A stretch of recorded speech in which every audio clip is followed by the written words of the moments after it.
Eftal is a weak-ass wannabe mage who, through sheer dumb luck, finds himself fighting the Demon King along with some of the most powerful and much younger mages in the kingdom. The 4 mages, who have been blessed with powers of the elements, have been tasked to aid the hero and defeat the Demon King.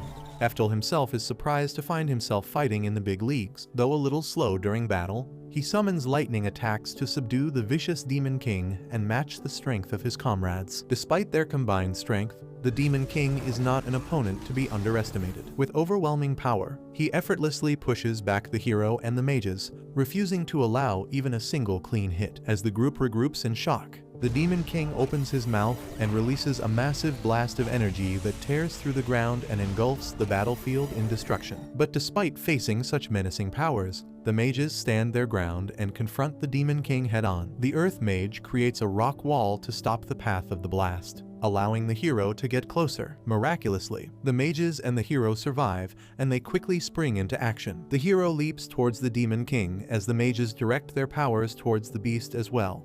Eftal directs his lightning magic towards the Demon King, while the fire and ice mages also use their abilities to slow down their target. The Demon King opens his mouth again to unleash another blast, but this time, the hero manages to get close enough to strike his head, and at the same time, the mages direct the full force of their powers, effectively subduing the Demon King. Finally, the king erupts with power and falls to the ground. Eftal can't believe that they actually won because he is always used to being a nobody loser. The party swiftly returns to the kingdom where their victory is celebrated by everyone. The king himself has gathered the 4 mages and he recognizes their incredible achievement of aiding the hero and defeating the kingdom's most fearsome enemy. In honor of this monumental accomplishment, the king has decided to grant the mages the title of emperor. Hearing this makes Eftal feel a mix of emotions. The title of emperor is only given to those of noble blood, and now he will receive the highest honor as well. The king throws a little shade towards Eftal for not being the strongest mage ever, but still declares him as the Lightning Emperor. Instead of taking the title with dignity and pride,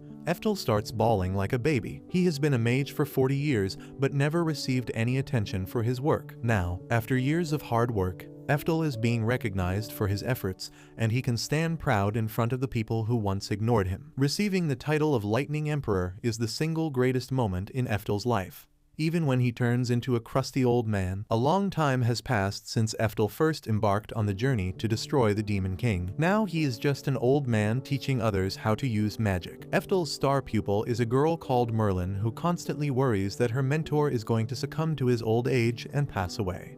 Eftal has been teaching kids like Merlin the fundamentals of magic so that they can one day perhaps surpass him. For today, the kids are learning a level 5 spell that is proving to be quite difficult. They need to maintain a magic circle while balancing a stone on their heads. Only Merlin has locked in for this lesson. By the end of the session, the kids are exhausted, and only Merlin is eager to continue her training. Despite the kids all panting for breath, Eftal shows them no mercy and moves on to the next lesson. He wants the kids to practice their level 4 spells again, but Merlin has something to say. Scared that Eftal is pushing himself too hard, she suggests her mentor to rest his boomer bones and take the rest of the day off. Eftal is taken aback by Merlin's concern for him, but he plays it cool and assures the little girl that he is perfectly okay. The truth is that after defeating the Demon King, Eftal found little baby Merlin next to her dead mother, crying into nothingness. He took pity on the child, even though he was technically the reason Merlin lost her mother in the first place. Eftal is sure that Merlin doesn't remember her past at all,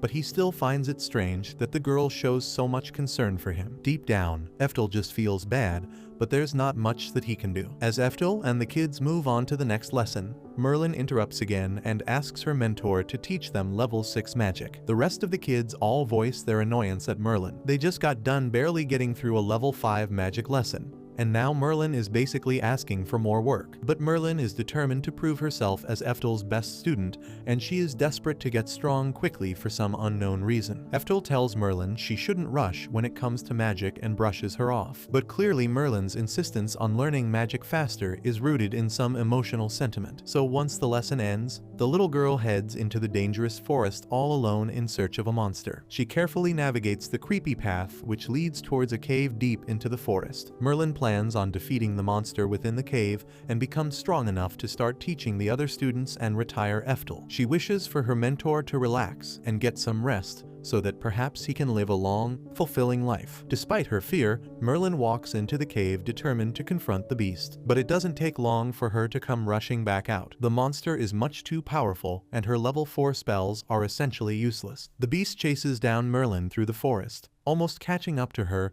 but the little girl has already made up her mind. Instead of running all the way back to Eftal, she raises her staff, faces the beast, and summons a magic circle. Just like her mentor, Merlin can use lightning powers, but she is nowhere near as powerful as Eftal himself. She strikes down the monster with her mid-magic, believing that she has won this battle. But Merlin is actually cooked because her powers didn't even leave a single scratch on the beast. Instead, the little girl falls to the ground, accepting that her life will come to an end in this dark and dank forest. Before things can become gruesome, Eftal arrives at the forest, completely furious that Merlin would risk her life like this. While Eftal is giving his lecture, the monster emerges behind him. Merlin's eyes widen in fear, but then she sees Eftal casually summoning level 10 magic to take down the beast without a single glance. Eftal's powers spread through the forest, leaving nothing of the monster itself. This moment leaves Merlin in awe, and she continues to glaze Eftal even when they head back home. However, Eftal really is dying. He starts violently coughing and kneels over to support himself. Eftal then covers his mouth, only to find blood staining his hands. Merlin has the misfortune of seeing her mentor in such a sorry state. She rushes over to help Eftal and reveals her motives for getting stronger. Eftal finally learns that Merlin is constantly pushing herself so that she can allow her mentor to finally take a break and stop worrying over the kids. But in the mind of a child, such matters are far too simple, and Merlin doesn't understand why Eftal also pushes his own limits.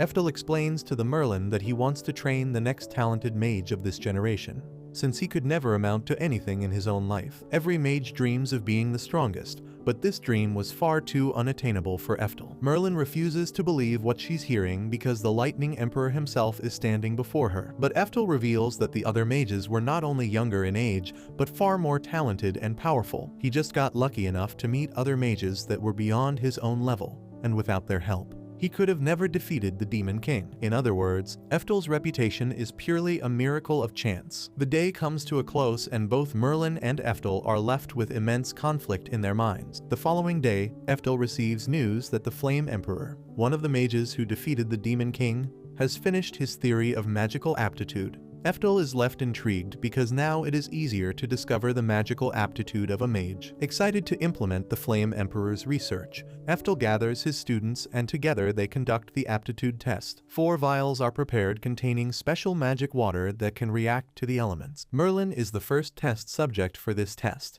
Eftal plucks out her hair and leaves a strand within each vial. Slowly, the vials begin to glow and the water changes color. 2 of the glass vials have an intense glow, which means that Merlin has been blessed by the wind and water elements and can achieve an S rank for these attributes. However, the fire and earth vials are dull in color, which means that Merlin has no talent for these elements. Even though the kids find the test quite fascinating, Eftal truly understands its importance. Merlin's attributes are actually quite accurate to her powers, thus making the test reliable. This means that kids can be tested for their attributes from a young age and begin a more focused and effective type of training. This test is almost like a new technology for Eftal, and he wishes to try it on himself. His students don't understand why the Lightning Emperor would doubt his own powers like this, but they help the old mentor nonetheless.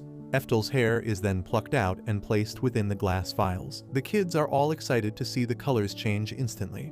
They are hoping for some sort of a big reaction, but what occurs is utterly disappointing. The vials don't change color at all, which means that Eftal has 0 aptitude for any sort of magic. He has not been blessed by the spirit of any element. All of a sudden, everything starts making sense to Eftal. The failure of his life, his inability to ever be as strong and talented as the other mages. All of it makes sense because Eftal never had any aptitude for magic to begin with. In his denial, Eftal takes the test again, but the result remains the same. He was born with a massive disadvantage.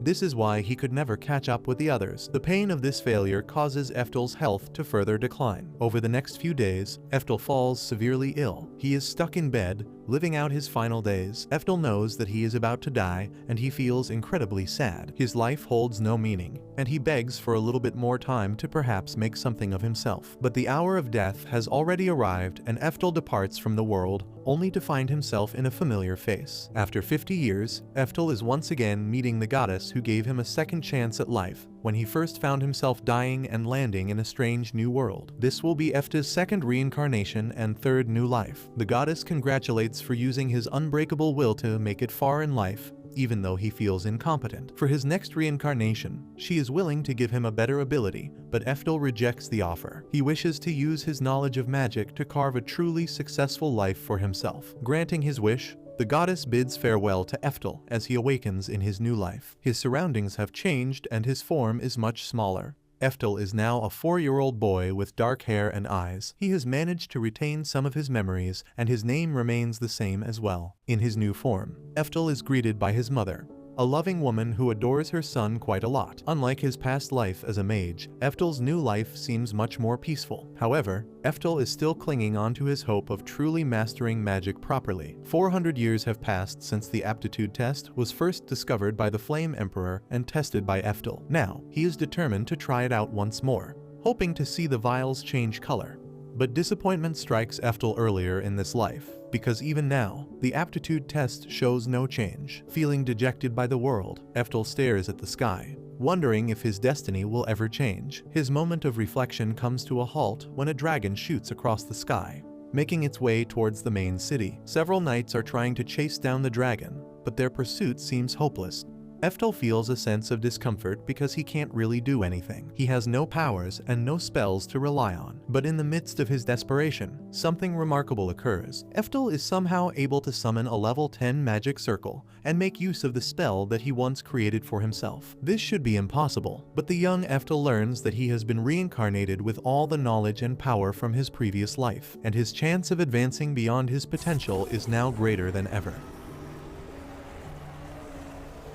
It's been 3 years since Eftal first reincarnated into his new body. After doing some research, Eftal learns that the world he lives in right now is the same one from his previous life, but 400 years into the future. During that time, the world has changed quite a bit, and even magic is understood differently. In his current life, Eftal lives alone with his mother on the outskirts of the city. They are often visited by Frazier, who happens to be Eftal's stepbrother. Frazier likes to support the small family by bringing them money or helping out Eftal with his studies. Frazier has taken a keen interest in Eftal's education, and he always finds himself impressed by the type of books his younger brother reads. Eftal expresses to Frazier that he loves reading books and learning about magic, so Frazier promises to bring him plenty of reading material when he makes his next visit. Frazier is sure that Eftal will master anything that he sets his mind to and that his father would be proud of him. But Eftal has never met his father, and he wonders if the opportunity will ever arrive. Frazier is sad to disappoint Eftal because their father is incredibly busy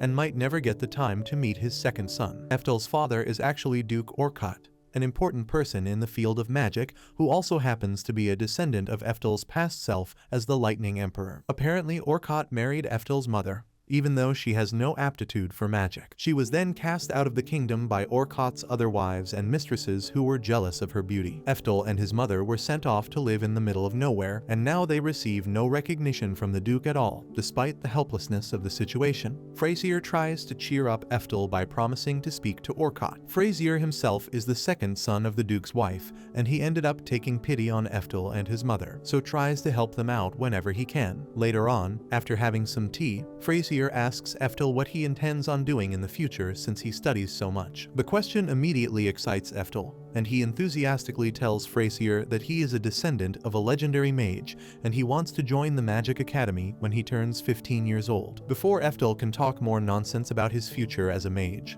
his mother forcefully suffocates while he squirms under her grip. Eftal's mother tells Frazier that her son has shown no aptitude for magic, and he is likely to learn swordsmanship so that he can attend the military school instead. Hearing this makes Frazier very excited because he also graduated from the military school. In fact, Frazier was also destined to go to the Magic Academy, but he decided to rebel against his family by choosing to devote his talents to the military academy. Frazier is even willing to teach Eftal swordsmanship so that he can start practicing practicing his technique from a young age. Eftal's mother is more than happy to let Frazier train her son so that he can stop obsessing over magic. So Eftal spends the rest of the day working up a good sweat as Frazier tells him how to move his wrist while swinging a sword. Eftal's progress makes Frazier believe that the little boy really has an aptitude for swordsmanship. However, Eftal feels a little betrayed because for the longest time Frazier was only teaching him basic education and military science, all of which is useless for someone who wants to be a mage. Eftal understands that Frazier is worried about his aptitude, but he is also determined to become an overpowered mage in this life. So Eftal puts his foot down and tells Frazier that he is interested in magic and wishes to go to the Magic Academy. Frazier becomes concerned, and he reminds Eftal that sometimes people are just not good at something, no matter how much they chase after it. However, Eftal himself is very well aware of that fact. He knows that he technically has no aptitude for magic, but he can still possess mana and can use magic as well. For Eftal, becoming a powerful mage that has been in the making even in his past life. Now that he has been given a second chance to achieve his ultimate dream, he is not willing to give up. Seeing that Eftal won't be giving up anytime soon, Frazier decides to carry out a little test. Frazier tells Eftal that he will cast a magic spell, and if Eftal is able to replicate it perfectly, then he has proven himself worthy of learning magic. Frazier is also willing to recommend Eftal to the Magic Academy if he can pass the test. Thrilled to finally prove himself, Eftal watches Frazier closely, but he has no idea that Frazier has decided to use one of his most powerful and difficult magic spells. Deep down, Frazier feels bad for cheating Eftal like this,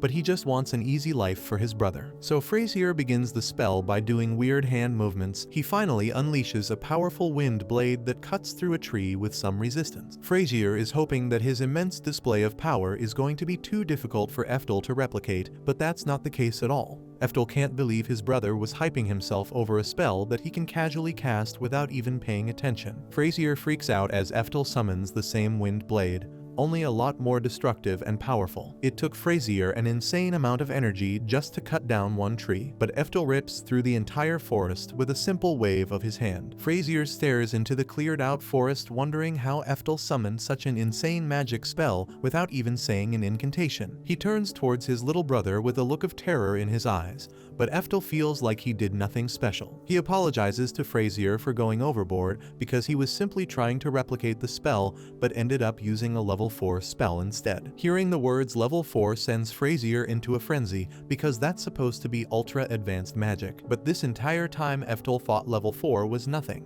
which ends up being the last straw for Frazier, who immediately falls unconscious after hearing that. For Frazier, level 10 magic is lost technology, and he can't cope with the fact that his little brother is somehow using this ancient style of magic. However, Eftal himself can sense that in the past 400 years, something happened that made magic all wrong in the current age. Even when Eftal defeated the dragon, as the sun starts to set, Eftal looks over Frazier's unconscious body while reading his book. He learns that indeed, in the current age, magic culture has declined a lot. In the old days, using magic without incantations was normal, but now that technique is considered a lost art. No wonder why Frazier freaked out. He practically just witnessed a miracle. Frazier finally wakes up in a fit of terror because he remembers seeing Eftal using magic without any incantations. He turns towards Eftal demanding an answer, but the young boy has already decided that it would be best for Frazier to stay ignorant. So Eftal lies and tells Frazier that he passed out from exhaustion after using magic to blow up a tree,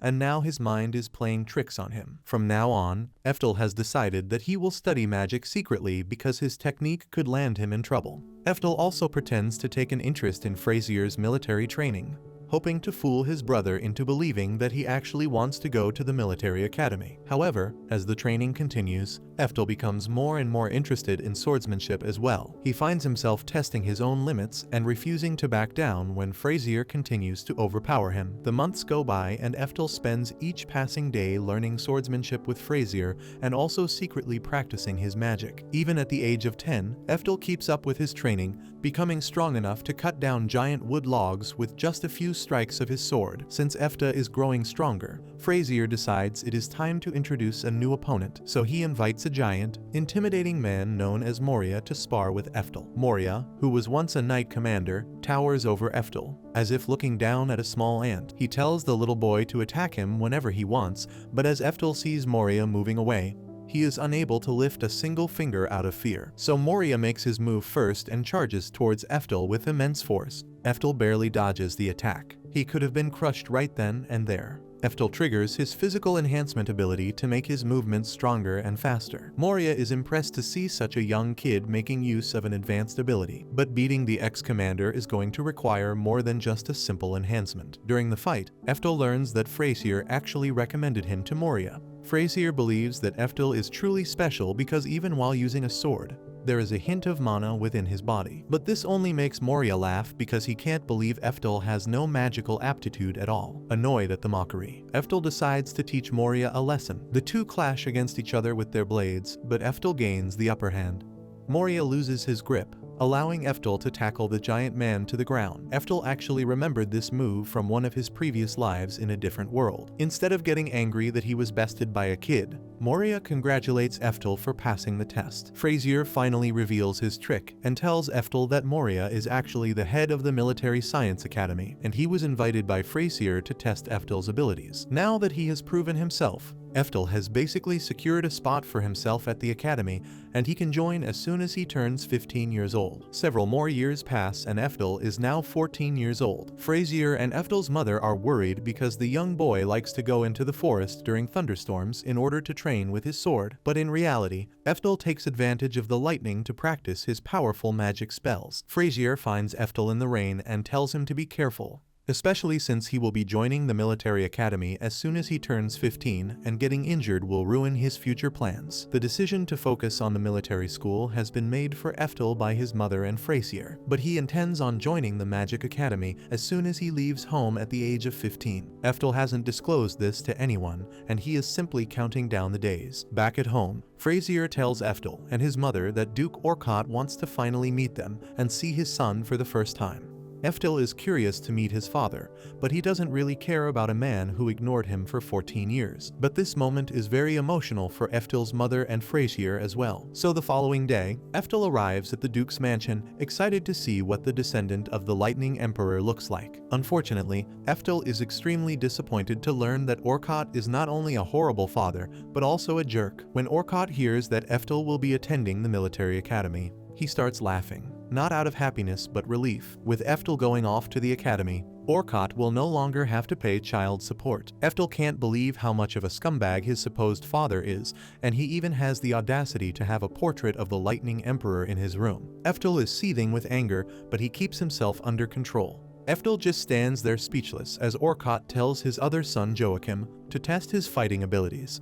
Even though Eftal is not recognized by Orcott as part of the family, he wants to make sure the boy won't embarrass the Duke at the academy, so Joachim starts smiling deviously, ready to teach Eftal a lesson he will never forget. Frasier can't believe that his father would stoop so low, but Eftal is ready to face whatever challenge the Duke throws. Eftal now has to face his older half-brother Joachim in order to prove to his arrogant father that he won't make a fool out of himself in the military academy. Frasier warns Eftal that even if this is just a mock battle, Joachim is literally a monster who had top marks during his days at fighting school, and he will definitely try to kill Eftal during this battle. Frasier tells Eftal to surrender if he feels like he can't fight Joachim, but the young boy has already made up his mind. Joachim immediately resorts to mocking Eftal and throws him an incredibly weird and heavy sword. Apparently, this sword is made from hardwood, and it can literally crush a skull with complete ease. This is Joachim's way of warning Eftal that he intends on fighting to death. However, this doesn't register to Eftal at all, and his ignorance only makes Joachim even more furious. The older, uglier son tells Eftal that he and his filthy mother are both a stain on the family's name. Joachim believes that his father should have never shown mercy to Eftal's mother, because she has no magical aptitude, and her son is equally stupid. Joachim even admits that he wants to kill Eftal's mother,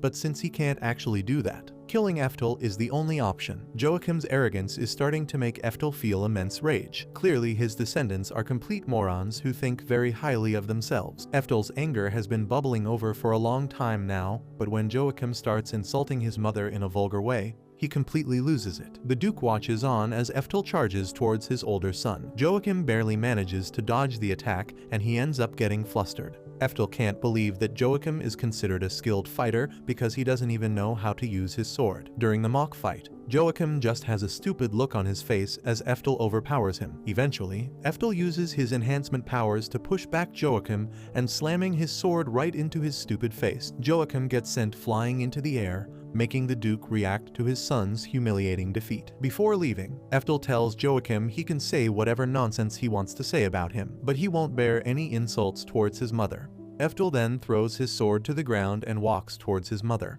letting her know that they should just leave now. Eftal then turns towards his so-called father and gives him a respectful farewell before leaving. A little scared of the boy, the Duke wishes Eftal good luck at the military academy. 2 weeks pass by since the disastrous visit, and Eftal never hears from the Duke ever again. He spends the rest of his carefree days at home where his mother makes delicious food for him. But then one day, Frazier arrives at the door with a grim look on his face and a small baby in his arms. Both Eftal and his mother are shocked to see Frazier and Moria in such a state. Apparently, there has been trouble brewing in the kingdom. The Holy Knights and the Azul army are now at war with the kingdom's neighbors, so only the royal guards, led by Frazier, have been left behind to defend the capital. Their numbers are few and Frazier has been forced to use students from the military academy. He has also received word that some corrupt ministers are trying to assassinate the prince while the main army is away. In the middle of his brief, Frazier is informed that the southern barbarians are attacking the capital. The city is in turmoil and the prince needs to be saved, so Frazier decided it would be best to bring the baby to Eftal's house since they live in a remote area. According to Eftal's own information, the second son of the Azul family was crowned the king because he was considered more talented, while the eldest son became a minister. However, the eldest son ended up having his own heir, and it was likely he would inherit the throne. But then the current king also had a son, thus ensuring that his line would inherit the throne. This ended up working against some of the ministers who wanted more power, so now they want to kill the baby. Eftal then turns to Frazier and asks him how the barbarians infiltrated the city if the defenses were airtight. Frazier reveals that he thinks his father, Duke Orcott, is behind the attack. He stands to gain more power if the throne is shifted to the eldest son. So now Frazier wants to cross the border with the baby and take him all the way to the main army where he will be kept safe from any harm. The following day, Frazier and Moria head out for their important mission early in the morning. As Frazier is about to say farewell, Eftal himself arrives wearing armor. He wishes to join Frazier and help protect the prince. Moria is the only one who is happy to see Eftal stepping up, but his mother and Frazier are completely shocked. In reality, Eftal feels like he owes the current king a favor because 400 years ago, the king gave the adventure party several supplies in order to defeat the demon king. So with a sense of duty, Eftal leaves his tearful mother behind and heads out with Frazier and Moria. He also wants to stop his evil father from his schemes that could ruin the entire kingdom. The group begins their journey through the Nile forest. They intend on moving towards the border by crossing the Morales plains. While Frazier explains the route, Eftal notes that the forest is unusually silent. There is not a single bird or critter making noise. All of a sudden, the entire forest erupts with a loud sound which Moria mistakes for lightning. Frazier has no idea what's going on, but he believes staying still in the forest would be a huge mistake, so the small party makes a run for it, intending to leave the forest as quickly as possible. As Eftal and the others approach the edge of the forest, they stop dead in their tracks because of what lies ahead. An entire legion of Duke Orcott's personal mages are standing in wait, with the Duke himself overseeing his army. Frazier and Moria knew that a trap was set up, but they had no idea that the Duke would end up appearing right in their path, with no way forward. Frazier and the others wonder if they should turn back, but the forest has been set on fire. The loud sound the group heard earlier was actually the sound of the mages starting a forest fire. The Duke has essentially trapped the prince in order to ensure his death. There is nowhere to hide or run, so Frazier decides to speak to his father and ask him to back down. Moria believes that this approach is dangerous, but Frazier is sure that his father isn't such a bad guy and will hear him out. So he slowly walks towards the Duke and his mages, letting them know that he is unarmed. Frazier tells his father that there is still time for him to back down and resolve this matter with an open dialogue. He is hoping that the Duke will return back to the capital and forget that this confrontation ever took place. Joachim is present in the army as well, and he asks his father what he intends on doing. Since Frazier is also his son, the Duke decides to speak to him directly, so he approaches Frazier slowly, giving his son hope of a peaceful conversation. From the forest, Moria and Eftal are also watching with bated breaths. The Duke silently approaches Frazier as he tries to reason with his father. He then moves closer and places a magical device on Frazier's body. The Duke doesn't care about backing down. He just sees Frasier as a hindrance to his plans, so he unleashes a bolt of magic, electrifying Frasier and letting him writhe in pain. As Frasier falls to the ground, he commands his mages to summon a level 6 Eftal spell. This spell is considered very strong because it comes directly from the lightning mage. Eftal himself tries to intervene, but he watches in horror as the Duke's mages unleash bolts of lightning on Frasier. Believing that Frasier, his only decent brother, is now dead, Eftal crashes out. Even Moria can sense that there is something wrong with Eftal. Approaching Orcott and his mages, Eftal unleashes a spell that freezes the entire land. His rage fuels his every word as Eftal tells Orcott that he can't believe his descendants are using magic for such a vile purpose. The Duke then orders his mages to unleash a barrage of fire arrows towards Eftal. He is already celebrating his victory,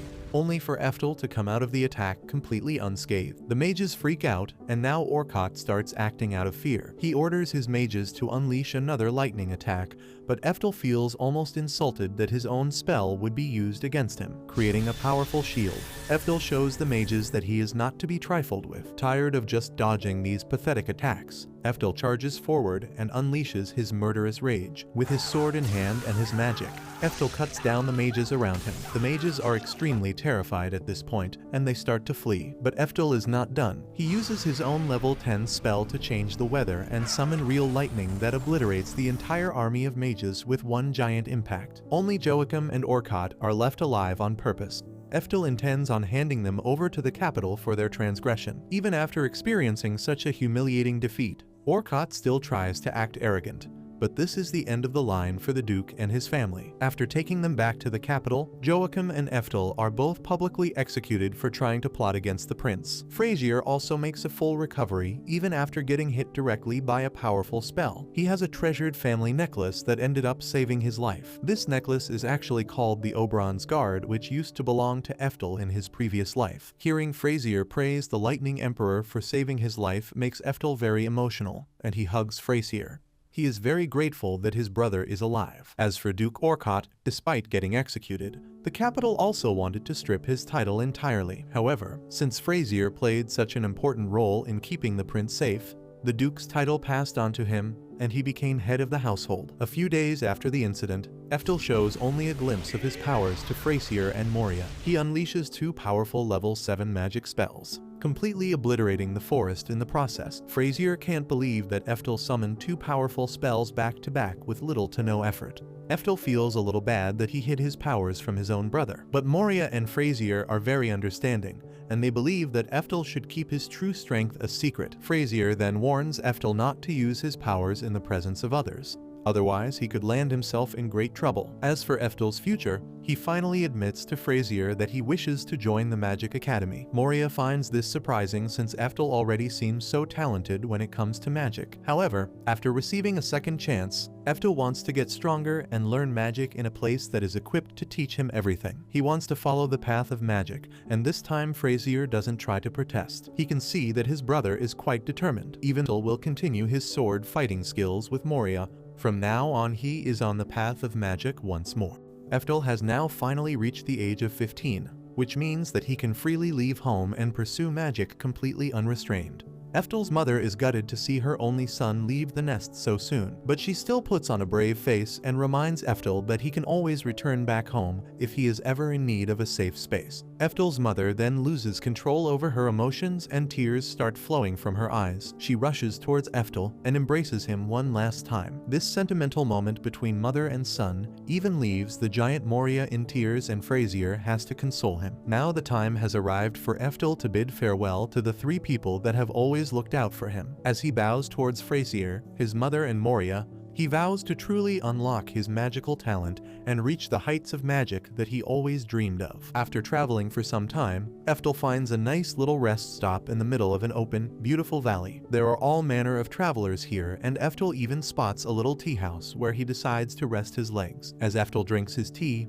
he sees an ugly old monk bowing down to a well-known mage known as Edwards of the Mad Flame. The monk has no dignity or self-respect, and he continues to butter up Edwards in the hopes that the renowned mage will teach his students magic. However, Edwards himself is a disgusting, proud person who looks down on everyone else. He scolds the monk for interrupting his reading time and having the audacity to pester him. The monk becomes flustered and starts apologizing profusely. But Edwards is an incredibly self-centered jerk, and he believes that even a fraction of his time is worth more than the monk's entire life. Edwards gets up with the chains of his slave girl gripped tightly in his hand. He then proceeds to mock the monk for being 50 years old and only a C-rank adventurer. Edwards himself is 20 years old, but already an A-rank adventurer. This disparity in their ranks makes Edwards feel like the monk has no standing to approach him like this. The monk starts getting really nervous. So in order to make it up to the arrogant mage, he tells Edwards that the kids in his class have prepared a banquet in his honor. But hearing this only makes Edwards more furious because he has more important things to do. Edwards shamelessly pulls at his slave girl and reveals a crest on her backside. Apparently the crest is about to become affixed to the demon girl's body, which means that Edwards can finally take advantage of the poor demon girl. Hearing all of this makes Eftal really disgusted, and he can't help but think how his old apprentice Merlin could have ended up like the slave girl if he hadn't saved her. Before Eftal can do something about Edwards, his attention is caught by chaos erupting nearby. A man then arrives at the tea house, panting and heaving with a look of worry on his face. He alerts everyone that an orc giant has been spotted nearby, and this monster is very dangerous. The orc has already attacked a cart and is now eating all of the spilled food like a pig. The people in the rest stop area start freaking out because there is no one in the countryside that is capable of defeating an orc giant. However, the pathetic monk from before informs everyone that the great mage Edwards is present,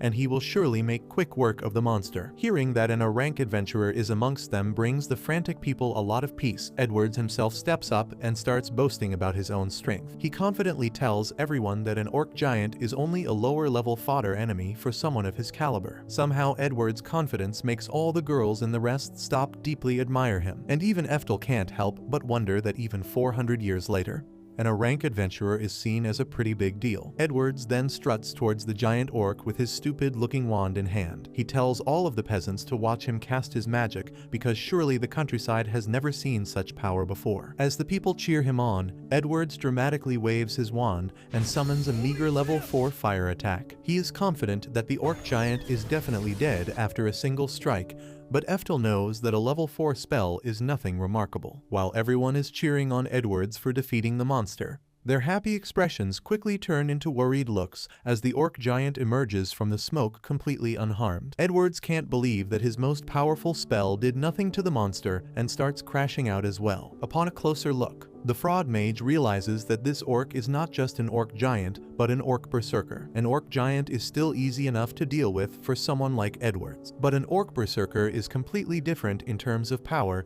and requires a much higher level spell. Edwards realizes he is out of his depth in this situation and decides to do the most cowardly thing. He makes a run for it and then uses his magic to cast a barrier that traps the innocent travelers with the orc berserker. The people start panicking and bang on the barrier, but Edwards has already made up his mind. He will use these people as bait and save his own life. The orc berserker moves closer to the scared humans and things are on the verge of getting ugly. But then Eftal steps in and breaks Edwards' barrier with a simple spell. Eftal really didn't want to stand out in this situation, but now he has no choice but to kill the orc berserker on his own. However, instead of drawing more attention to himself, Eftal decides to initially use a level 3 spell to distract everyone, and then quickly follow it up with a level 9 spell to kill the monster. As the orc tries to crush Eftal, the young adventurer jumps into the air with a smug look on his face. He unleashes a level 3 fire attack which should distract the onlookers, but then the unexpected happens. The attack Eftal was hoping would serve as the decoy ends up killing the orc berserker instead. Everyone stares in awe that such a young adventurer killed a dangerous monster with only a level 3 spell. Even Edwards goes into despair because his own powers were insufficient to kill the orc. The monk informs the arrogant mage that Eftal's magic is actually refined, so even a level 3 spell is as powerful as a level 5 spell. This is the exact opposite of what Eftal was hoping for, but nothing can be done now. Everyone stares at the orc's burning body as Eftal sneaks away from the crowd. Before leaving, Eftal tells Edwards that he should really be respectful towards his elders and that the monk knows more about magic than he ever will. Hearing this makes the monk cry from joy because someone finally acknowledged him. However, Eftal is not done teaching Edwards a lesson. The young adventurer tells the arrogant mage that his little move of trapping innocent people is actually attempted murder, and he deserves to go to jail for this crime. And since criminals are not allowed to have slaves, Eftal forces Edwards to free his demon slave girl and turn himself in to the authorities. For the first time, Edwards is actually left speechless, and he agrees to everything Eftal orders him to do. Once the matter is sorted, Eftal continues his journey and heads straight for the Magic Academy. But his string of misfortune is still not over, because now the demon girl has started following him. No longer able to ignore the girl, Eftal turns around and asks her if she wants anything. It is clear the girl is really nervous, and she can't even get her words out correctly. But after a lot of effort, the girl reveals that she wants Eftal to be her new master. Eftal has no idea how to react to this request, but then the girl kneels down and begs Eftal to become her master, otherwise she will be arrested as an escaped slave. Eftal realizes that the girl is right. With her contract still open, any weirdo can become the girl's master, and she could even get killed for refusing someone. The girl herself then explains that she found Eftal to be far more kind and gentle than Edwards, and she doesn't mind being his slave. Before Eftal can make his decision, he wants to know how a demon girl became a slave in the first place. The girl explains that her clan was enslaved by humans a long time ago, and she has never been able to free herself because freeing a slave requires a lot of paperwork, and the process is really difficult. The girl continues to inform Eftal that she is actually a descendant of demon royalty, and even has distant relations to the current headmistress of the Magic Academy, Merlin. Hearing the familiar name makes Eftal completely shocked. He yells at the girl to repeat herself because he has a hard time believing what he just heard. The demon girl then confirms that the apprentice of the Lightning Emperor himself is now the headmistress of the Magic Academy. After 400 long years, Eftal is glad to hear that Merlin really did become a renowned sage and gained immense power. Learning that his apprentice made a name for herself makes Eftal incredibly happy. His mood lightens up, and he refuses to let a distant relative of Merlin suffer a cruel fate. So Eftal agrees to become the slave girl's new master. Eftal then finds out that the girl's name is Anastasia, and together they head towards the main city where the entrance exam for the Magic Academy is about to take place. Eftal is about to head towards the local inn when he hears Anastasia's stomach growling, so they decide to go to the fascist restaurant in the entire city. Anastasia is really nervous to enter such a bougie place, and rightfully so. As soon as they enter, the servers give Eftal and Anastasia a weird look. Not only does this boy look like he has no money to actually pay for his meal, he also brought in a slave girl who is barely wearing any clothes. However, the servers still let them enter the restaurant where all manner of rich people are judging Eftal and Anastasia. Even as they take their seats, all around them people are talking about how improper it is to allow a filthy slave into this place. As Eftal settles down into his chair, he notices Anastasia sitting on the floor. She is not used to sitting at the table like a normal adult, and it takes Eftal a lot of convincing to change her mind. Finally, Eftal decides to order Anastasia to sit at the table with him like a dignified person. The feeling of taking a comfortable seat is completely new to Anastasia, and she tries to make herself feel better. But then, the manager arrives and he arrogantly informs Eftal that slaves are strictly not allowed to sit on the furniture. Plus, the tall man believes that Eftal does not look like someone who can actually pay for any dish on the menu. Instead of arguing with the man, Eftal lets his money talk. He pulls out 3 dragon drops that are incredibly rare and worth more than 500 gold coins. Eftal's entire jacket is lined up with these stones, and he has no doubt that the manager will change his mind. As expected, the manager immediately apologizes and even gives Eftal the VIP room so that he can eat in peace. Eftal is glad that his mother gave him all of these coins, and now he can finally enjoy a hearty meal before the entrance exam. However, Anastasia is still a bit hesitant to eat such fancy food because she doesn't feel worthy. So Eftal has to make sure that Anastasia knows that she is allowed to eat the same food as him, and she can even express her anger towards Eftal if he ever does something wrong, completely foreign to the concept of getting upset. Anastasia has no idea what it means to be mad at someone. Eftal realizes that Anastasia really has been living a very depressing life, but from now on, he is going to make sure that Anastasia can express her own feelings and desires without feeling weird. The following day, everyone is gathered at the impressive Magic Academy in order to sign up for the entrance exam. Eftal has even bought new clothes for Anastasia, so that she can look more like a normal girl and blend in with the crowd. Since anyone can partake in the exam, Eftal tells Anastasia that she should give it a try as well. The demon girl doesn't know it, but Eftal has already sensed that she has a more intense affinity towards magic than most human beings. Even though she doesn't believe in herself, Anastasia decides to give it a fair chance. Once everyone has registered for the exam, a buff-looking examiner announces that the first phase of the exam has begun, and this phase is going to be an all-out battle royale, which Eftal is really looking forward to. Eftal and Anastasia prepare themselves as the exam proctor introduces himself. His name is Franz, and he will be overlooking the applicants as they try to fight each other. Franz explains that only the 5 applicants who are still left standing will continue on to the next phase of the exam. For this part of the exam,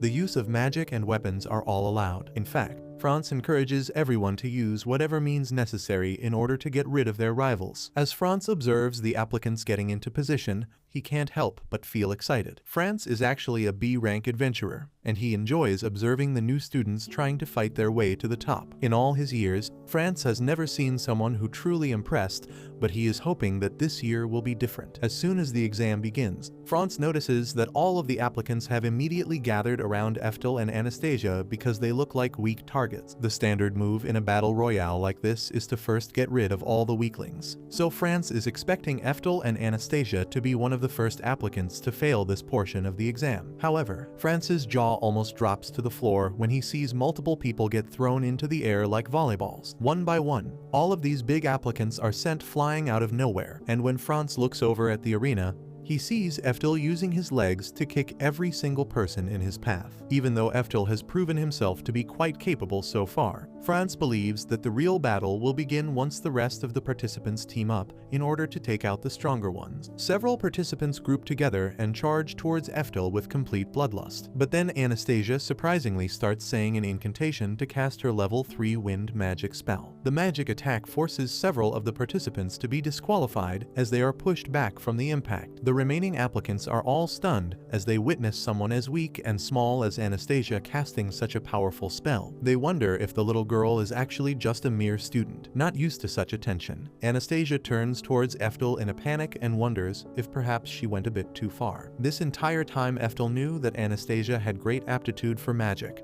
so he is not surprised in the slightest that she can summon such a powerful spell. However, Eftal still finds it troubling that even someone like Anastasia can't use magic without an incantation. Hearing this makes the rest of the participants and Franz start laughing, because they wrongly believe Eftal has no idea how magic works.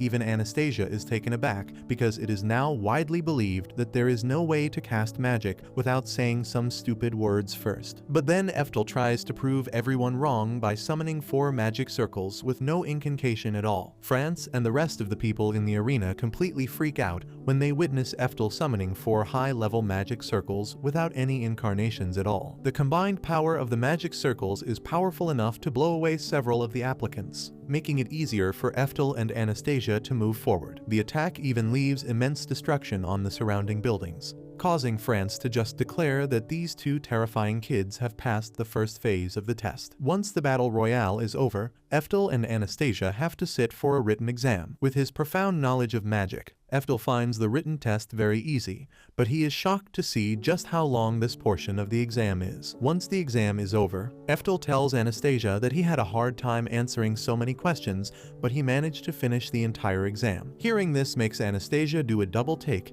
and she asks Eftal if he actually finished the entire paper. Anastasia then reveals that Eftal was only supposed to answer questions related to his field. There was no need for him to answer every single question. Hearing this is alarming for Eftal, and he expresses his disbelief. Meanwhile, the teachers at the academy are shocked to learn that some student just scored 958 points in the written exam. This score is unprecedented in the history of the Magic Academy, and the headmaster wants to know who achieved such an astounding result. When the headmaster is informed that the name of the student is Eftal, he finds it strange that someone would be bold enough to name their child after the Great Lightning Emperor himself. He believes this act to be blasphemous and an insult to magic itself. All of the teachers start start to doubt the validity of the result and wonder if Eftal was perhaps cheating this entire time. Just then France arrives and reveals how he witnessed Eftal summoning 4 parallel magic circles. Even the teachers at the academy are not capable of doing something like that, so France has no doubt that Eftal is not cheating. Hearing this makes the headmaster wonder if perhaps Eftal really is a descendant of the Lightning Emperor. Once the entire exam is over and done with,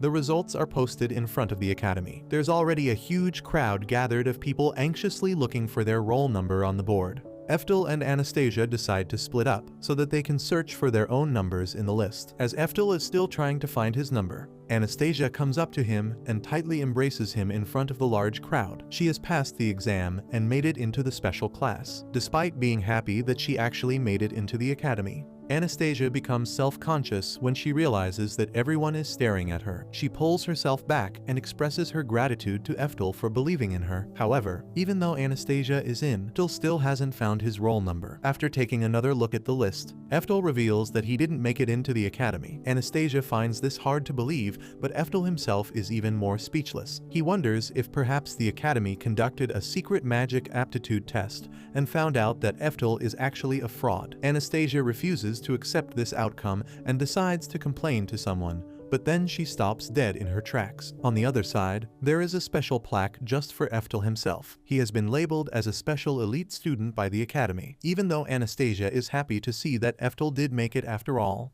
the young boy himself does not like the sound of special elite student. After confirming their spots in the academy, Anastasia shows Eftal a document which details what it means for the special elite student to attend the academy. Because of his stellar results, Eftal doesn't have to pay a single dime for anything. His room, food and classes are all completely free. Moreover, Eftal will also receive a stipend, and he will basically serve as a representative for the school. Even though this should be an amazing opportunity, Eftal is not really sure if he wants all of this special attention. This entire time Eftal wanted to join the academy so that he could simply make use of the library and the free resources to do his own research into magic, but now that simple dream feels far away. While reflecting on his status in the academy, Eftal is forced out of his thoughts when he catches a glimpse of Merlin. Instead of meeting his old student, Eftal hides behind a pillar. After all this time, even though Merlin is all grown up, Eftal can still recognize her as the little girl who was desperate to be his apprentice. Even though Eftal is glad to see Merlin,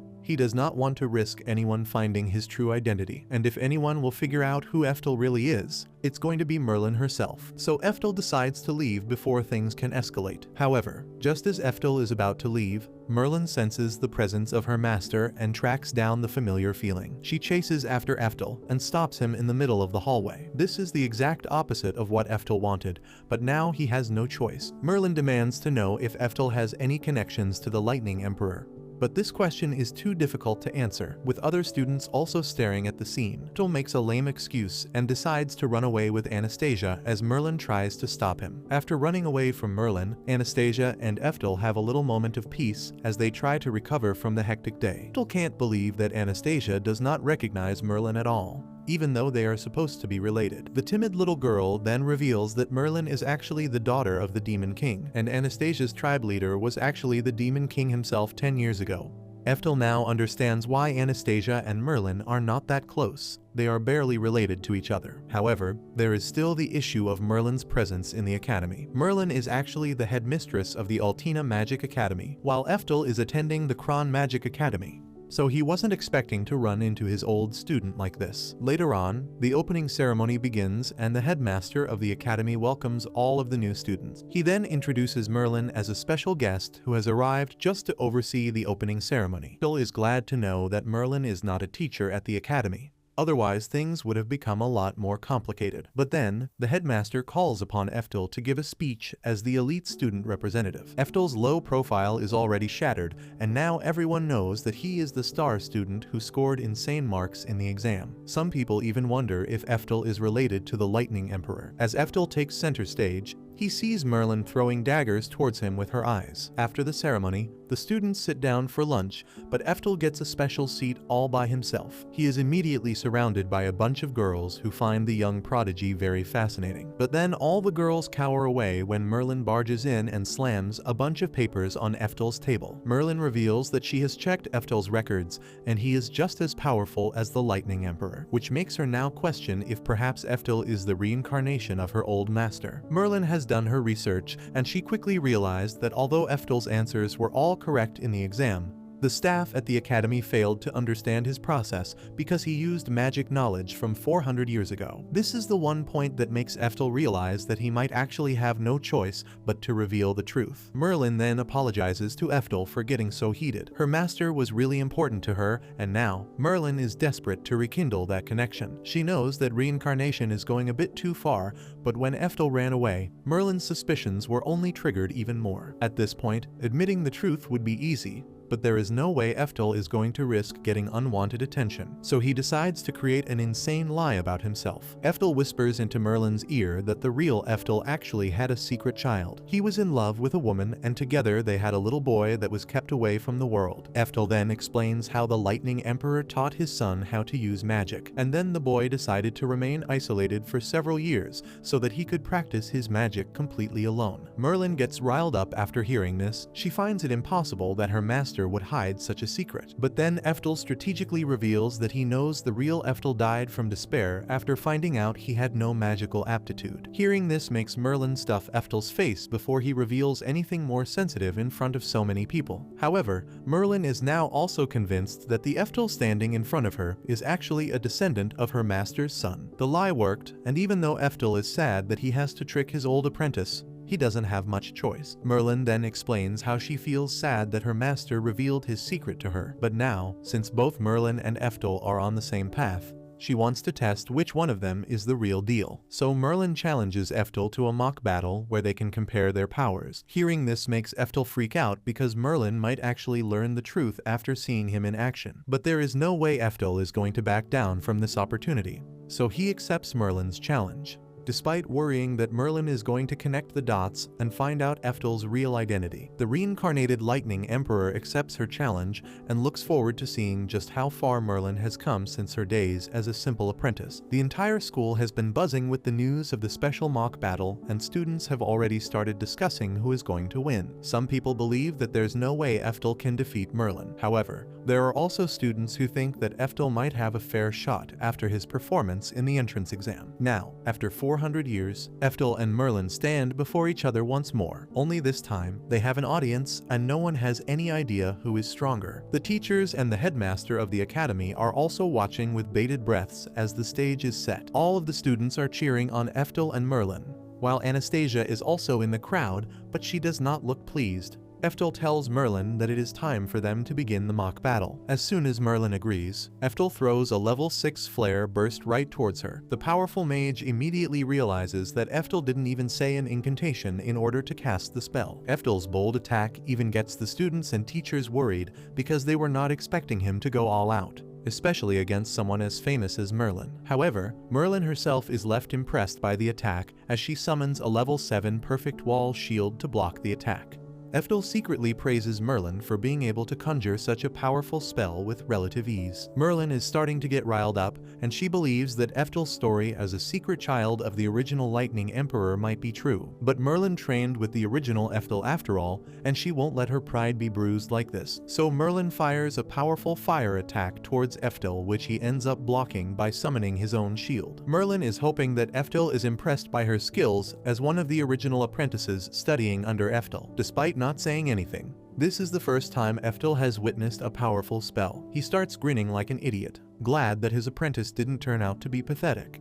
But Merlin believes that Eftal is mocking her, so the mage jumps into the air and fires another powerful level 6 flare attack. Eftal is impressed by the fact that Merlin can use powerful spells back to back without needing any rest. As the fireball hits Eftal, the intense fire consumes the young boy, causing the entire arena to show concern over his safety. Satisfied by her attack, Merlin explains that the original Eftal taught her how to summon powerful magic spells continuously without needing a break.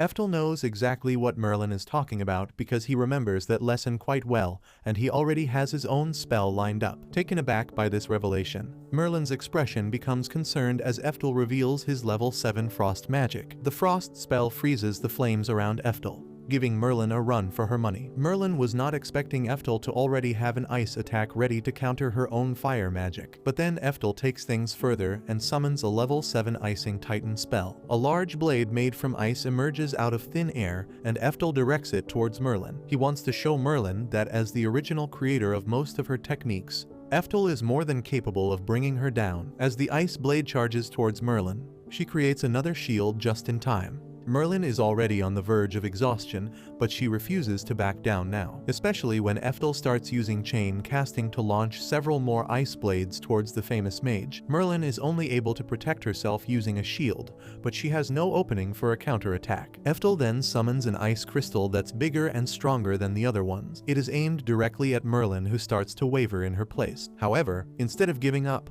Merlin creates another perfect wall shield to block the giant blade. Under the weight of the blade, Merlin can barely hold on. Her shield is starting to crack, and she is slowly being pushed. Just like old times, Eftal explains to Merlin that her casting was not perfect, and her magic won't be able to keep up for much longer. Merlin is a bit annoyed, but then she has that familiar feeling of her master pointing out her flaws and trying to fix her mistakes. Merlin remembers the old Eftal and immediately becomes even more determined. She uses the multicast technique to create another shield. Eventually, the ice blade shatters against the two shields created by Merlin. Instead of getting angry, Eftal is proud that his apprentice is now powerful enough to multicast level 7 spells. However, as Merlin recovers from the energy drain, Eftal uses the opportunity to spring towards and launch another attack. He reminds the mage that her master must have told her to be mindful of enemies while taking a break. Merlin knows exactly what Eftal is talking about, and she was already prepared. As soon as Eftal comes closer, Merlin uses a level 8 teleportation spell to gain the upper hand. She then appears behind Eftal and blasts him with another powerful fire attack. All of the students and the teachers are left completely speechless as Eftal is once again being consumed by the flames. They have no idea if the young student is even alive as the fire rages on. Merlin, on the other hand, looks at the flames and then smiles to herself because she knows that Eftal is already behind her.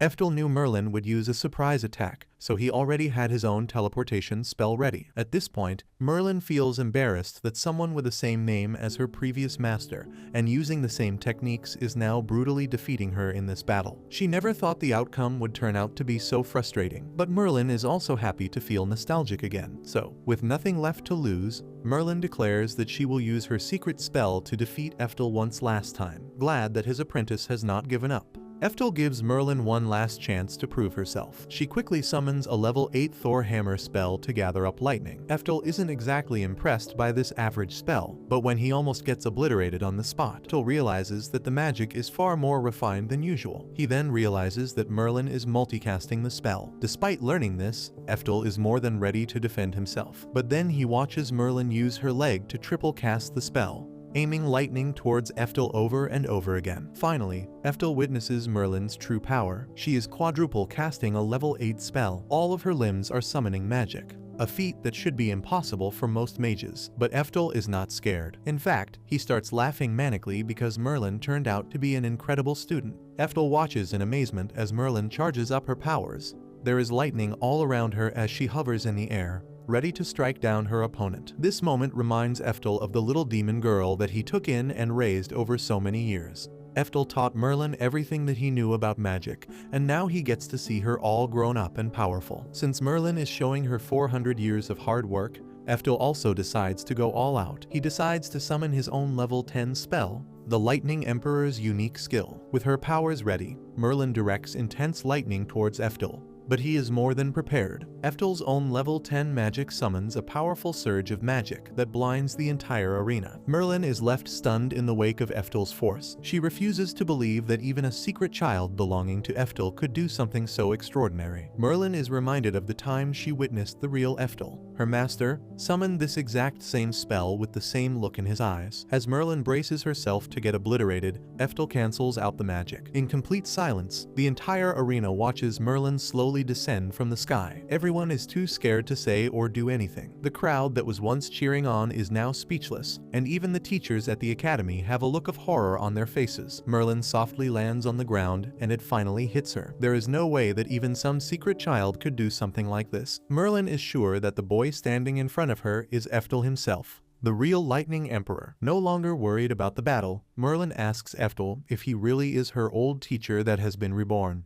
Eftal knew that the battle would reveal his true identity, so he tells Merlin that her suspicions are correct. After all this time, Eftal knew that only Merlin would be able to figure out his secret. Merlin and Eftal finally get to reunite as master and apprentice once more. The Lightning Emperor pats Merlin's head and praises her for working so hard these last 400 years. Getting praised like this makes Merlin feel like a child again. She can't believe that she gets to speak to her master once again. The heaviness of the moment gets to Merlin, and she starts crying like a little baby. Eftal tells her not to act like a little kid, but in front of her master. Merlin can only ever feel like a little girl. Just then, Anastasia comes running towards Eftal with a look of worry on her face. When Merlin hears Anastasia calling Eftal her master, she can't believe that someone like him would have a slave, especially as a student. But Eftal clears the air and explains that he actually saved Anastasia from a life of slavery. Merlin gives Anastasia a good hard look and ultimately decides to go easy on the girl. With everything settled, Anastasia warns Eftal that after the battle, everyone in the arena has gone instead. All of the students and teachers are now desperate to learn from Eftal. The large, terrifying crowd makes Eftal realize that there's no way he can keep a low profile now. Merlin then asks Eftal why he joined the academy in the first place.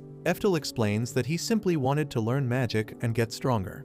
Hearing this gives Merlin a great idea, and she decides to grab Eftal and run away from the arena. Ultimately, Merlin leads Eftal to his old school where he once trained young mages. After all this time, Eftal's previous manor is still thriving. In fact, Merlin has turned the place into a grand structure. Seeing his property in such great shape makes Eftal touched that Merlin actually looked after the place for 400 years. Merlin then explains that she will get the paperwork ready and enroll Eftal and Anastasia as her adopted apprentices. Eftal is left confused as Merlin excitedly talks about how fun it's going to be to hang out with her master once more. Eftal forces Merlin to calm down and demands an explanation. Merlin then happily reveals that she will use her authority as the head of Altina Magic Academy to enroll Eftal and Anastasia. This way Eftal can learn magic without any hindrances, while also spending quality time with his apprentice. The thought never even occurred to Eftal, and he realizes how great it would be to study magic with Merlin as the headmistress. Since she already knows his secret,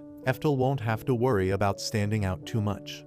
Eftal accepts Merlin's offer and then even hugs her for thinking about her master after all these years. Seeing Eftal hug Merlin makes Anastasia feel a little jealous, but she composes herself and looks forward to this new beginning. After enrolling in the academy run by Merlin, Eftal and Anastasia head over to the treasury where students are not allowed to go. Anastasia feels nervous sneaking into such an important place, but Eftal is looking for his old sword, and he believes that Merlin won't mind if they visit the treasury. As they move deeper into the vault, a magic lamp sprints into the middle of the hallway, and an ugly-looking genie pops. This genie forbids Eftal and Anastasia from taking another step, restricting their path and threatening them with a terrifying aura. The genie tells Eftal to get lost because he thinks these kids are just some thieving brats trying to sneak into the treasury. Eftal tries explaining that he is looking for his katana called Reikiri. Hearing this name makes the genie even more furious because Reikiri is a legendary weapon that belongs to the great Lightning Emperor himself. It was brought back by Eftal after defeating the Demon King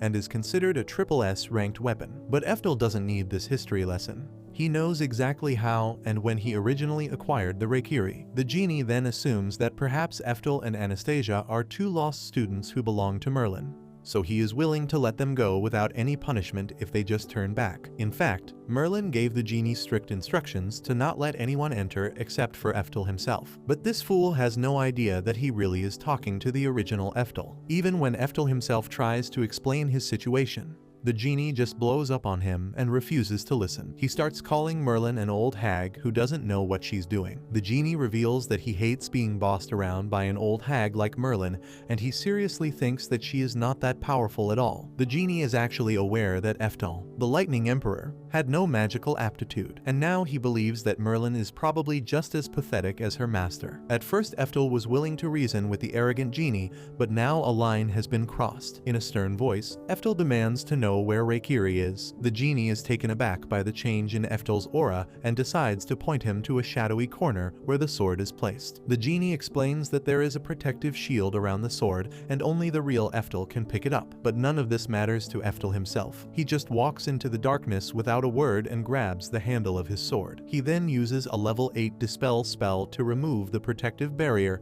and pick up the sword. Using his beloved Reincarnated after such a long time makes Eftal feel like himself again. Just then, Merlin also arrives at the treasury with pure death in her eyes. She heard the stupid genie calling her an old hag and wants to teach him a lesson, but her rage quickly vanishes when she sees Eftal carrying his old sword. Merlin then excitedly tells Eftal to one day teach her how to use a sword as well. The more the genie pays attention to the conversion, the more he starts to realize that he royally screwed up. The wheels in his head start turning, and he finally connects the dots. As soon as the genie figures out that the little kid he was calling a brat 5 seconds ago is actually the real Eftal, the Lightning Emperor, he freaks out and gets down on his knees to apologize. Eftal forgives the genie and introduces him to Anastasia as well.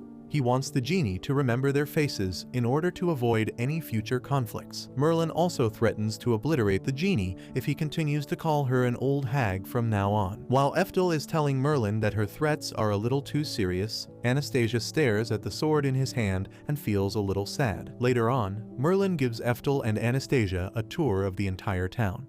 Eftal is amazed to see that most of the shops have remained the same after 400 years. Merlin then takes Eftal to a tailor shop where she gets uniforms customized for him and Anastasia. Then they visit a bookstore and a cafe where they drink tea. Before leaving, the waitress at the cafe informs Eftal of a treasure hunt happening across the entire town. Small golden treasures have been hidden all over the area, and the person who finds most of the treasure will not only get to keep it, but also receive tickets for a hot springs trip. Merlin would love a hot spring trip, but Eftal isn't really sure if he wants to take part in the treasure hunt. However, Anastasia notices a poster for the hunt and becomes completely enamored by it. When Merlin and Eftal turn around, they find Anastasia just staring at the poster. Since Anastasia looks like she really wants to join the treasure hunt, he decides to participate as well. But it's not the hot springs trip that Anastasia is looking forward to. She is actually more interested in the treasure itself. Merlin takes a look at the poster and wonders why Anastasia would want this silly-looking doll. But instead of pressing the girl further, Eftal tells Anastasia that she doesn't have to reveal her reasons, since a shape-shifting spell is being used to disguise the treasure all across the town.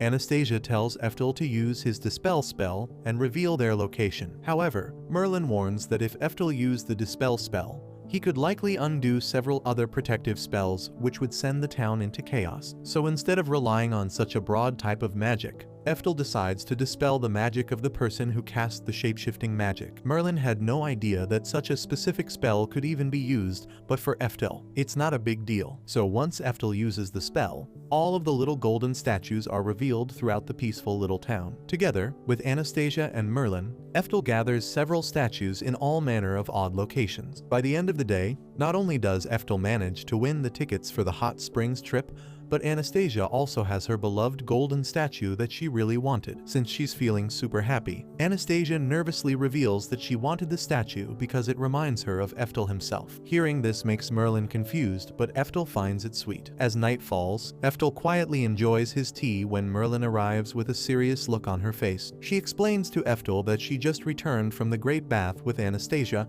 and she did a thorough inspection of the girl's entire body in order to make sure that she is fit to meet Eftal's needs at night. Eftal can't believe that after all these years Merlin turned out to be so stupid, and he smacks his apprentice just like the old days. Eftal makes it clear that he views Anastasia simply as a girl who needs his help. Merlin accepts her mistake, but then she reveals that she also saw a special slave crest on Anastasia's body. She wants to know why Eftal would willingly keep Anastasia around when she has such a dangerous mark on her. The crest is like a ticking time bomb that could put everyone in danger. Merlin urges Eftal to be careful, but he slams his hand down and tells her not to say another word. Merlin has no choice but to apologize and accept Eftal's decision. The following day, Eftal and Anastasia arrive at the Altina Magic Academy for their first day of classes. Since this academy is only meant for demons and elves, Everyone has a hard time believing that humans like Eftal are joining their ranks. For the first time, no one bats an eye towards Anastasia, but everyone has an issue with a weak human joining the academy as well. While Anastasia feels scared, Eftal just treats the situation as part of his routine. No matter what, he intends on staying at the academy and learning magic. When Eftal enters his classroom, the rest of the students are stunned to see him. They immediately start looking down on him for being a weakling with low magical abilities. One white-haired demon in particular hates Eftal for even daring to show his face at the academy. Anastasia becomes frozen from fear after seeing this student, and Eftal has to remind her to move. Then another demon girl known as Maria comes up to Eftal and demands to know how he enrolled at the academy in the first place. The white-haired demon believes that Eftal is probably the child of some rich human who paid the school committee an insane amount of money to let their child enroll as well. Eftal can't even say anything in retaliation because he is technically attending the academy because of nepotism. The white-haired demon then wonders if a lowly human like Eftal can even keep up with the demons. When Eftal doesn't give an appropriate response, the arrogant demon becomes even more aggressive and accuses Eftal of buying his way in when everyone else had to pass an extremely difficult entrance exam. The demons and elves who attend the academy are considered the best of the best, and having a filthy human amongst them is just not acceptable. As Eftal takes his seat, Maria apologizes to him because of the white-haired demon's behavior. She reveals that his name is actually Abe, and he is known to be an elitist who is extreme and vulgar in his views. However, since humans are not liked in the academy, Maria also politely tells Eftal that she views him as thrash and warns him to stay out of sight at all times. Eftal doesn't lose his temper because it is true that demons are born with more magical aptitude than human beings. Even the weakest demon is stronger than the average human magic user. When the class teacher enters the room, the students become even more riled up because Merlin herself will be teaching these students. Hearing this makes Abe delusionally believe that Merlin is personally teaching the class after hearing about his talents, but Merlin has never even heard of this idiot. In front of everyone, Merlin reveals that she made the decision to teach solely because of Eftal. Just like that, Eftal's chances of having a peaceful school life are thrown out of the window. Abe, on the other hand, has a fit and decides to delude himself into thinking that Merlin is only favoring Eftal because he must be the child of some important people. With the headmistress herself present, Abe calls Eftal a talentless human with no strength. But instead of getting upset, Merlin just calls Abe a third-class mage for having such bias towards humans. Merlin turns to the class and tells all of the students to learn from Eftal and observe him in order to dispel their own stereotypes towards human beings. Merlin then looks directly at Eftal and tells him to go easy on the class. All of the students freak out and Eftal mourns the loss of his precious school life. Later on, Abe turns into a pest and demands Eftal to explain why Merlin is favoring him so much. Eftal can't reveal the truth, so he just makes up lame excuses. But then Abe takes things a little too far and tells Eftal that a rumor has been going around about the headmistress. Apparently, she likes to teach human children, but takes a special interest in the more handsome young male students. So Abe thinks that Eftal might just be Merlin's plaything. Eftal is on the verge of losing his anger, but he simply tells Abe not to speak like that about Merlin. Abe starts to get aggressive, but Eftal doesn't want any more drama, so he just pretends like he didn't say anything at all. The following day, Merlin reveals that an inter-class battle will be taking place, and she needs someone to volunteer for the magic swordsman position. Instead of waiting around, Merlin turns directly towards Eftal, hoping for him to participate. But Eftal just hides himself and hopes that someone else will raise their hand instead. With Merlin standing right on top of him, Eftal is finding it hard to say no, but then Abe rises from his chair and offers to volunteer. This is not the outcome that Merlin wanted, so she asks one more time if someone wants to participate. Just then, Anastasia of all people is the one to raise her hand, but instead of volunteering herself, she chooses Eftal for the position.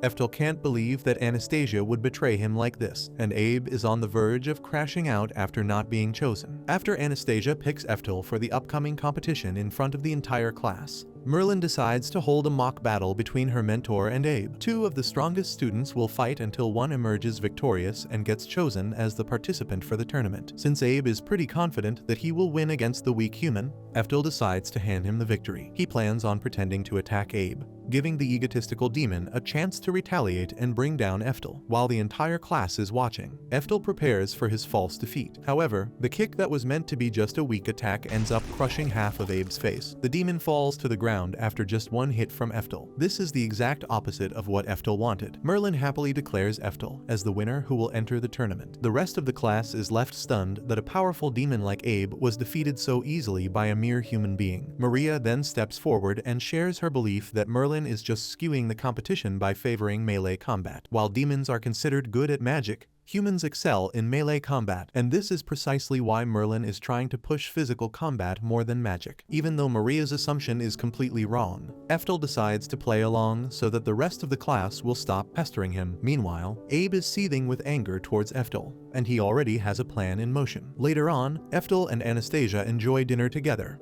But there is something on the demon girl's mind. Lately, Anastasia has noticed just how powerful Eftal really is, and she is starting to feel inept with her own usefulness. Since Eftal is always going around helping her out, Anastasia wants to return the favor as well. So, during dinner, the demon girl decides to remove all of her clothes and present herself to Eftal. She wants Eftal to use her body since she is too weak to help out in any meaningful way. Eftal becomes horrified and tells Anastasia to put her clothes back on. He doesn't wish to use Anastasia in any way, and simply having a nice dinner with her is more than enough. So for the rest of the night, Anastasia enjoys the meal with tears in her eyes. The following day, the genie guarding the treasure vault is begging for mercy from Merlin because someone stole Eftal's sword Reikiri along with the rest of the gold coins, and this person was none other than Anastasia herself. Since the genie knew Anastasia, he simply let her in, not knowing that she would betray Eftal and Merlin. However, Eftal has been expecting something like this to happen because of Anastasia's special slave crest. Usually, a slave crest comes with certain rules which prohibit slaves from harming themselves or committing a crime. However, there is an illegal special crest which can be used to override the rules and exploit the slaves for nefarious means. Eftal now believes that the person who placed the crest on Anastasia in the first place is the one who asked her to steal the sword and gold, and now the demon girl has returned back to her original master. Since Eftal was the one who took in Anastasia,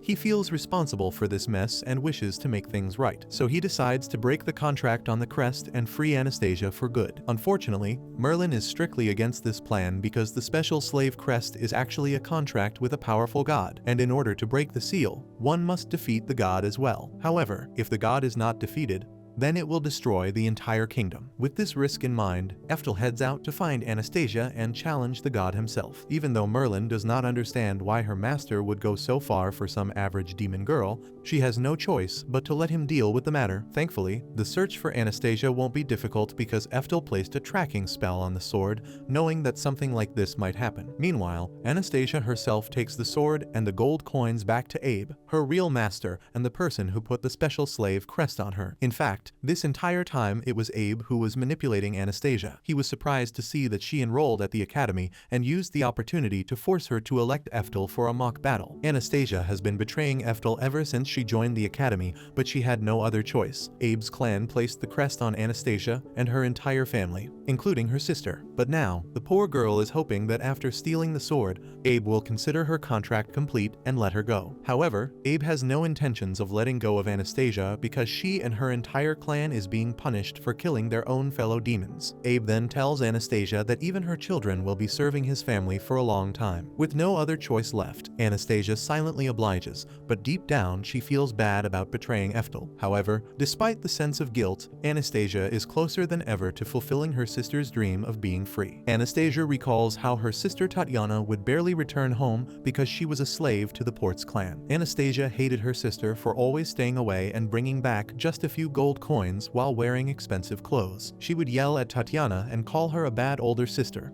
But hearing these words only made Tatiana feel better. For the longest time, Anastasia thought that her sister hated her. But then one day, Anastasia saw Abe and his father visiting their humble home with Tatiana's dead body. Instead of showing any mercy, Abe's father decided to pass on Tatiana's slave crest to Anastasia. The Ports clan then initiated the transference ritual where they passed on Tatiana's crest to Anastasia. This is the moment where Anastasia realized that her family was being punished for trying to attack and rob the Ports clan a long time ago. As punishment for attacking their own kind. Anastasia's family was cursed to serve the Ports clan, and each generation of slaves had to bring the family 5 valuable artifacts as payment for their crimes. As Anastasia finally learned the truth, it was already too late. The crest was passed on to her, and her sister got killed while trying to obtain an artifact. The ritual was completed, and Anastasia realized why her sister worked so much and never visited the family. She hugged Tatiana's cold dead body and promised to break away from the Ports clan. However, Anastasia is still confined to serve Abe